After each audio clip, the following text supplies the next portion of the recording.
Queridos alunos, tudo bem com vocês? Aqui é o professor Wesley e na nossa aula comentaremos sobre o sistema nervoso. A função primordial dessa aula é fazer um esboço geral aí sobre o sistema nervoso, comentar algumas minúcias e algumas particularidades macroscópicas, e nas duas aulas subsequentes a essa, a gente afunila aí e especifica aquilo que é importante para o vestibular, tá bom? Vamos lá?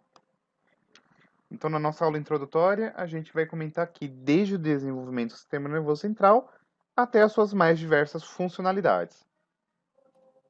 Queria destacar a princípio que o sistema nervoso central ele é, é um dos primeiros sistemas a serem desenvolvidos, ele tem uma função muito importante.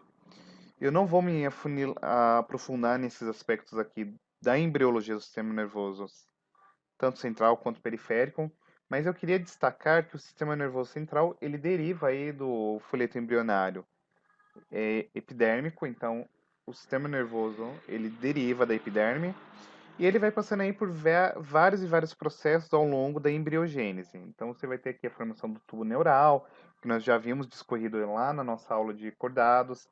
E aí esse tubo neural ele divide-se em porção encefálica, porção medular, e vai formando estruturas a quais nós denominamos como vesículas encefálicas primárias, e essas, por sua vez, darão origem aqui às vesículas encefálicas secundárias, tá bom? Não precisa saber disso, mas é uma curiosidade para vocês terem um overview de como que o sistema nervoso ele se desenvolve lá no estágio embrionário.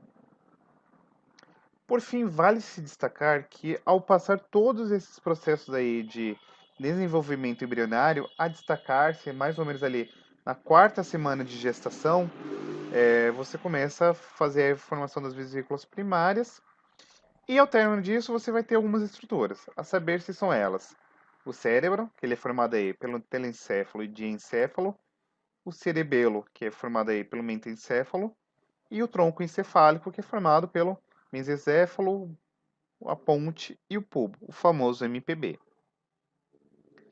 Uma coisa bacana a destacar-se aqui com vocês é que se eventualmente ao longo desse processo aqui houver algum processo mutacional ou alguma divisão inadequada, você pode desenvolver aí alguns problemas aí na formação do indivíduo. Você pode ter anencefalia, a cranioraquiese, a espinha bífida aberta, a bífida oculta, encefalocele e por aí vai. Então, basicamente, ao longo de todo o processo aqui de desenvolvimento do sistema nervoso central, pode haver alguns eventos que vão concombinar aí em anomalias na formação do sistema nervoso central e periférico também, tá bom? Mas diante disso, é importante destacar-se que o que é o sistema nervoso? O sistema nervoso nada mais é do que um sistema que vai fazer processamento de informações. Então, o que acontece? Quando a gente pensa no sistema nervoso, ele vai fazer vários processos aí. Está relacionado com fazer uma sensibilidade tátil e pressórica, sensibilidade térmica, sensibilidade nociva. Você tem aqui estereocepção, que é a visão, olfato, gustação, audição, o sistema somatosensorial, o sistema vestibular, que é o sistema de equilíbrio, e por aí vai. Então, basicamente, vale se destacar que o sistema nervoso ele tem uma função aqui sensorial, então ele vai captar todas as condições externas ao corpo e, consequentemente, fazer um processamento acerca disso. Então, vale se destacar que você pode ter aí uma percepção do ambiente interno e externo. E aqui, ó, você pode ter sensibilidade muscular, articular, você pode ter o estímulo visceral, que a gente chama de interocepção, que estaria como, por exemplo, pressão sanguínea, distensão do tubo gastrointestinal, que nós já comentamos lá na aula de sistema digestório, controle da temperatura corporal, osmorregularidade aí dos líquidos corporais, insuflação dos pulmões, que aí aquele processo de inspiração e expiração, como nós já havíamos descrito anteriormente, é regulado pelo bulbo, o pH do líquido cerebroespinhal ou até mesmo o pH sanguíneo, como eu havia descrito com vocês, também perpassa aí por uma regulação via sistema nervoso central. O bulbo ele vai captar aí a concentração de gás oxigênio e gás dióxido de carbono, e mediante isso vai estimular aí as células do sistema respiratório a fazer todo um trabalho sincronizado de maneira a regular esse pH sanguíneo. Então, o que é importante destacar-se aqui sobre o sistema nervoso central é que ele faz aí um processamento de diversas informações. Então, tem-se aqui o processo de esterocepção, então é você reconhecer o mundo externo ao teu corpo e mediante a isso fazer aí um processamento e adequação do seu organismo frente a isso. Então, olfato, audição, visão, o equilíbrio, o paladar, o tato, tudo isso vai estar atrelado com isso. Então, tem-se aqui a interocepção, que, como eu havia descrito, é fazer aquela regulação interna dos órgãos, e a propriocepção, que é uma maneira de você se reconhecer frente a tudo isso, tá bom? Essa aula tem mais como intuito fazer um overview aqui do que é o sistema nervoso central propriamente dito. E o sistema nervoso periférico também. E como que acontece esse processamento? Esse processamento ele perpassa aqui pela uma unidade funcional que nós denominamos como neurônio. E a função do neurônio, pessoal, basicamente está atrelada em fazer a origem e um processamento de informações no sistema nervoso central através de redes neurais. Como que funciona isso? Veremos mais adiante que os neurônios eles têm a propriedade de irritabilidade e condutibilidade, que basicamente é a sinapse. E basicamente a sinapse é você fazer a transmissão de uma informação de um neurônio a outro. E isso se dá através de toda uma arquitetura que nós denominamos como redes neurais. Então, basicamente, a base aí para os mais diversos aspectos inerentes ao sistema nervoso, como pensamento, comportamento e as mais diversas atividades cotidianas, atrela-se aqui com as redes neurais, tá bom? Outro destaque que eu queria comentar aqui, em especial sobre redes neurais, é que o nosso sistema nervoso, ele é um sistema que é dotado aí de uma capacidade de treinamento. Então, conforme você vai treinando o seu cérebro, mais refinada a função vai ficando. Por isso que eu sempre digo que o lance de ler e exercitar vai condicionar o seu sistema nervoso a criar aí redes neurais que vão possibilitar com que isso se processa de maneira mais rápida, mais eficaz, tá bom?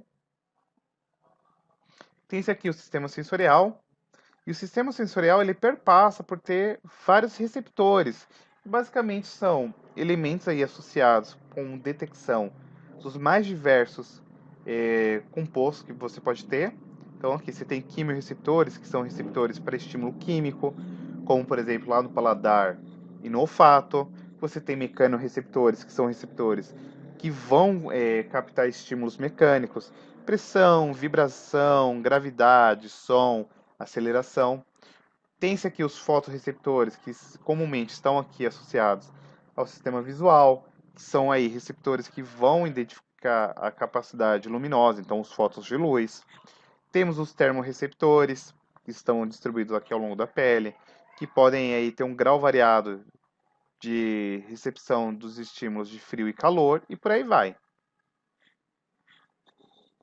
Além disso, esses receptores eles estão distribuídos ao longo de todo o corpo, então, tanto internamente quanto interiormente. Então, tem aqui receptor para tato, para termorrecepção, para dor, para propriocepção e por aí vai.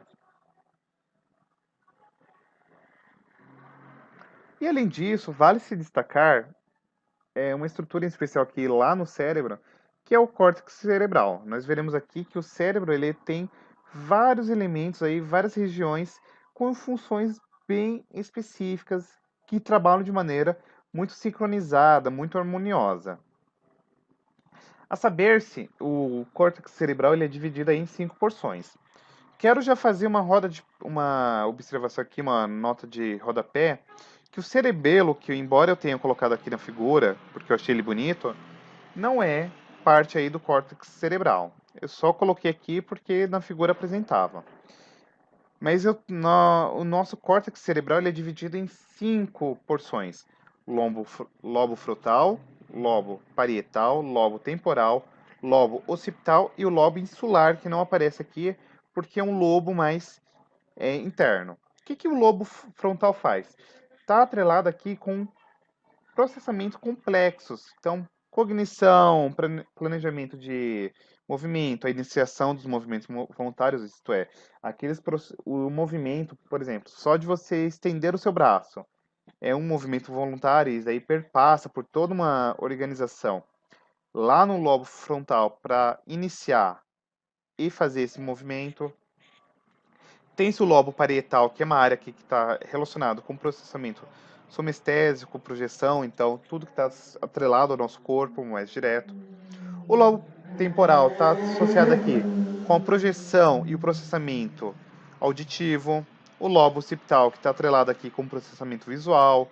O lobo insular, que está atrelado aí com sentimentos e por aí vai. E assim, o sistema nervoso ele é lindo, velho. Eu acho maravilhoso. Outra coisa bacana que eu queria comentar sobre o cérebro em especial, que ele é subdividido aí em dois hemisférios que são funcionalmente assíncricos. Só que o lado direito e o lado esquerdo tem aí um certo mito que fala, pessoas com lado direito são mais propensas à arte, aos processamentos abstratos, e o lado esquerdo é mais racional, biriri, bororó. De certo modo, até concordo com isso. Todavia, vale destacar que ambos os lados eles trabalham, eles operam, se assim posso melhor dizer, de maneira muito refinada e muito coordenada. E além disso, como eu havia descrito anteriormente, as redes neurais aí, que são formadas por neurônios, são propensas a sofrer treinamento. Então a gente consegue fazer treinamento do nosso sistema nervoso para que ele consiga desenvolver ambas as potencialidades. Então esse negócio aí muito clichê, as pessoas só usam 10% do sistema nervoso, biriri, bororó. Mano, isso aí é uma puta de uma mentira, porque não tem nada a ver com isso, velho. Não tem como a gente mensurar o quanto que a gente está usando do nosso sistema nervoso, tá? Isso aí é pura balela, tá bom? Então vamos brincar aqui, ó. Olha aí essa figura e o que você consegue ler? Qual que é a cor das palavras? Verde, azul, vermelho, amarelo, vermelho.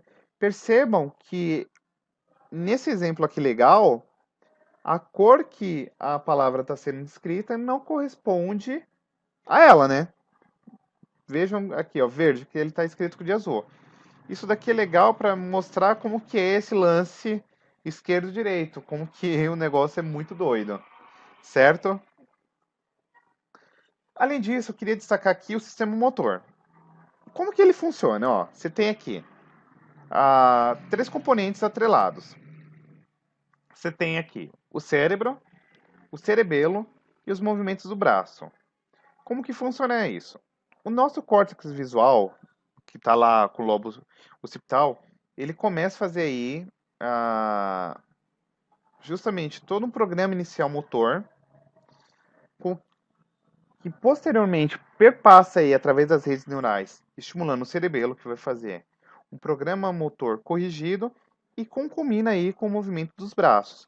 Percebam que o próprio fato da gente se mover perpassa por fazer toda uma orquestração de várias estruturas do sistema nervoso de maneira a viabilizar esse processamento aí consequentemente a movimentação aqui do braço, tá bom? Então envolve estrutura visual, envolve regular tônus de musculatura, envolve programar o equilíbrio dinâmico desse movimento e por aí vai, tá bom?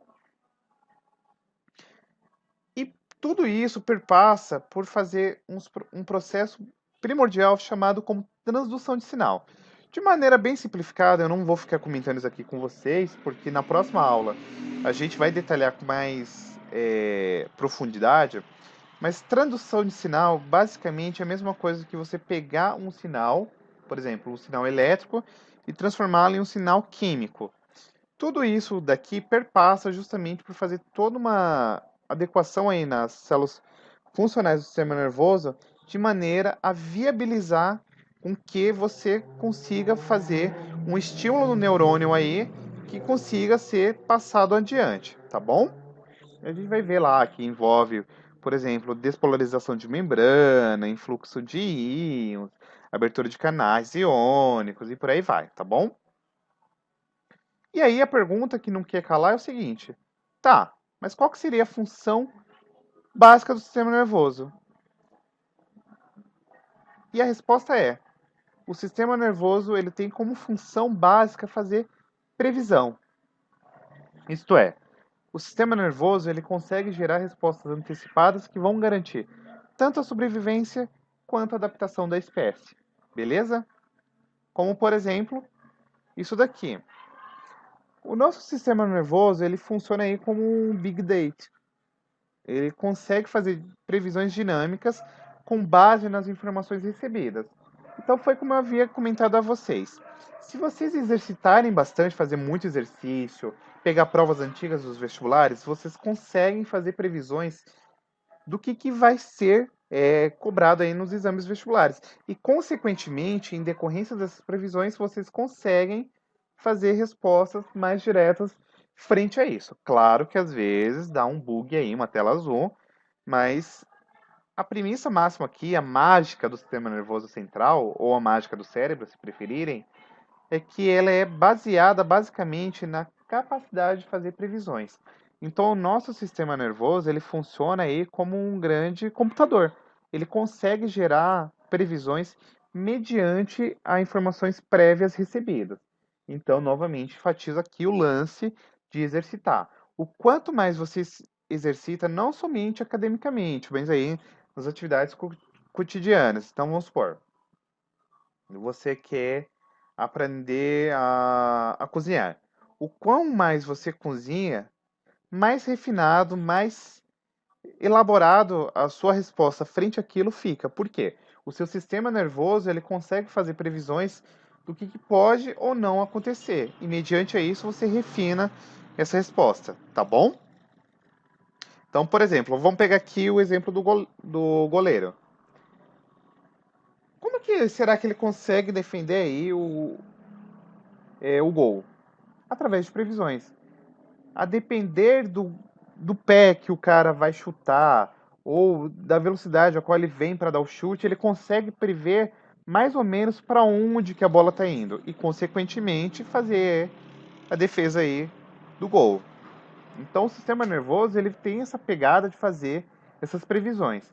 Todavia, uma coisa que eu queria destacar é que o que a gente percebe não é bem a realidade. Como assim, professor? Simples, meus amores. Já ouviram falar de distúrbios alimentares, percepções sobre o corpo? Então, por exemplo, uma pessoa magrinha que vai olhar ali no espelho, ela se sente gorda, que é concomina em anorexia. Ou seja, a maneira a qual a gente percebe o mundo real nem sempre é o que é de fato real. Ou, por exemplo, aqui no outro contexto, o cara que é mais gordinho vai lá no espelho e percebe-se como magrinho. Então, as percepções a quais a gente tem do mundo real nem sempre são as verdadeiras, ou seja, a gente pode estar enganado. Por exemplo, olha esse meme aqui bem legal. O que eu vejo, o que minha câmera de fato vê.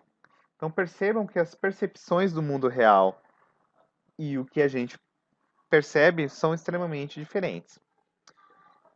Embora essa aula tenha aí muitas informações, eu espero que vocês tenham curtido ela. O intuito princípio dela é viabilizar aqui uma visão mais clara do que é o sistema nervoso e posteriormente a gente vai afunilando aí esses conhecimentos, tá bom? Um beijão no coração de vocês, muito obrigado. Deem um like, compartilhe, passe aí pros amigos e tamo junto. Beijão e até a próxima. Fui!